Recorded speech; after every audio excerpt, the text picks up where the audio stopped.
Good morning.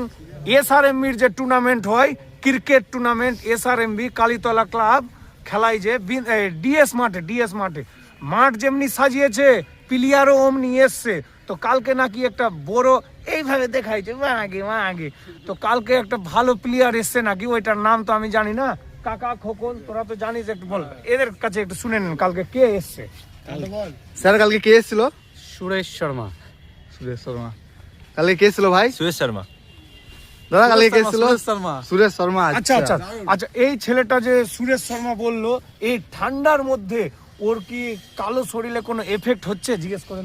না সুরেশ শর্মা খেলা দেখতে এসেছিলাম, কালকে থেকে আছে আমি মাঠেই আছে। ঠান্ডার জন্য কোনো অসুবিধা হচ্ছে না? কোনো অসুবিধা হচ্ছে না। তো সবাই আসুন, মাঠটা মারাত্মক ভাবে সাজিয়েছে, চারিদিকে দেখলো, চারিদিকে আস্তে করে ঘোরা, কোনো টিকিট কোনো পাসের ব্যাপার নাই।